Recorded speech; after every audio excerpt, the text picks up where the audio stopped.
One topic in healthcare that means a lot to me is in relation to our veterans. Our veterans, active service members, and reservists serve our country day in and day out without receiving the best medical care the United States can offer.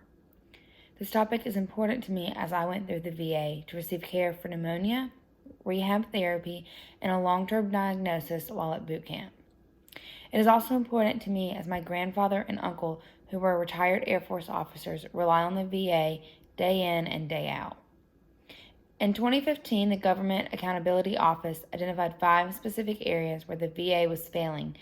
They are ambiguous policies and inconsistent processes, inadequate oversight and accountability, IT challenges, inadequate staff training, and unclear resources needed and allocation priorities, according to the GAO website. Also, according to the University of Washington Center for Health Innovation and Policy Science, only half of the estimated 18 million veterans in our country are enrolled in VA services, and only 2/3 of those receive VA health care, according to Molly Fisher, who wrote in August 2019. Molly also went on to write that there are 8 individual groups of veterans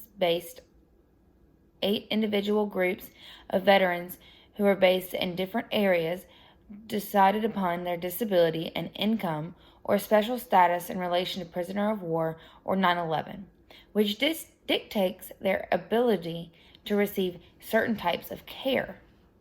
Veterans often opt to not seek care to the overloaded capacity of the VA system, which causes an increase in wait times, specifically with specialists. One major policy that altered this was the Mission Act of 2018. The Mission Act is defined by giving veterans greater access to health care and VA facilities and the community. It expands the benefits for caregivers and improves the VA's ability to recruit and retain the best medical providers. This allows additional family caregivers to receive VA support as they support our veterans. However, to add to Molly's first concern, this act only applies to those who were injured in the line of duty on or after 9/11.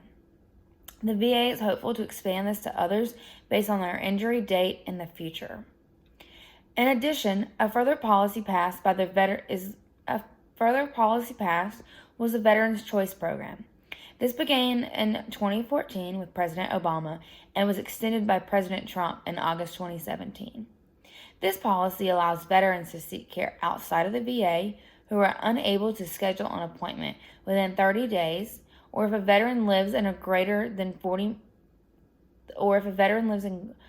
distance than 40 miles from the facility with a full-time provider. The combination of the Mission Act and the Choice Program has expanded how our veterans are able to seek care, from who they get care, and where they get their care. Ultimately, the United States has worked to improve the care level of our veterans, but continues to still improve the care.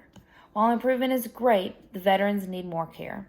Thus, further policies needed to be enacted.